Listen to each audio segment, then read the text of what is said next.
discovered. And yet we were making all of our buildings brick on brick, compression to compression. I found out where the wire wheel was a great breakthrough. I said, can I find the principles? Sure enough, I've been able then to develop a structure which has, where none of the compression members touch one another. You might say, what's going on here? I can't quite make it out. It looks very complex. If you have a basketball and you put air in it, and you put a little more air, it gets harder and harder. The air doesn't, the molecules of gas don't go to the center and explode outwardly. That would be vibrating. They go cascading around. They hit here, they hit here. They're trying to get out. They keep hitting the skin and caroming around. Now, each one of these sticks you're looking at here is part of that pattern. Once you think about two swimmers in a swimming tank starting from opposite ends and meeting in the middle of the tank, doubling up their knees, put their feet against each other and shove off from each other. This is what engineering shows. Every action has a reaction. So each one of these sticks here represents a molecule of gas going this way with the reaction one going that way. They're trying to get out of the system. They're hitting not a vertical blow, but a glancing blow. So this is then the model of what the molecules of gas are doing inside the basketball. And this thing just bounces like the basketball. Now, I found out then how then to enclose space where we're dealing only in tension. The only thing that's continuous there is a little delicate, what we call Dacron fiber, the kind you clean your teeth with. It's being held together entirely in tension, like as Kepler's world. So I found then when you do that, you don't have to have don't have all these columns and beams. You have absolutely clear span of space, absolutely unlimited. By virtue of this, all the geodesic domes have all the geodesic domes are made on this principle, and we'll find that I have them. There are now over 300,000 geodesic domes around the world, and they're enclosing space with so little that with using the principles of doing more with less in the visible world, using the right alloys, been able to make it work. McCready made this beautiful Gossamer albatross, where a little man was able to pedal it, fly over the English Channel. None of the newspapers, none of the media has pointed out this is because the materials he used. This curve of doing more with less in the visible world got to the point where, whereas steel has a tensile strength of 50,000 pounds per square inch, he made this plane out of something called carbon fibers, having 600,000 pounds per square inch tensile strength. It's so much with so little. His plane, the wingspan was 95 feet, yet he was able, you could hold in one hand 45 pounds.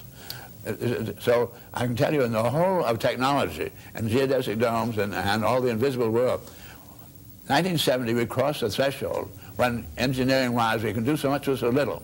We took all the metals now going into the armaments and melted them up.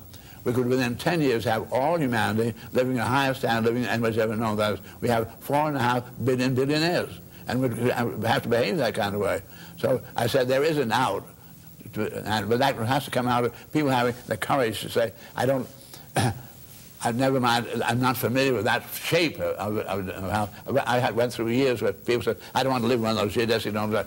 I want to have it look like a Cotswold cottage or whatever it is, some nonsense. So our conditioned reflexes are what's against us, and so I say, can you and I and all the young people and older people too begin to say, I dare to go along with the fact that is a better enclosure.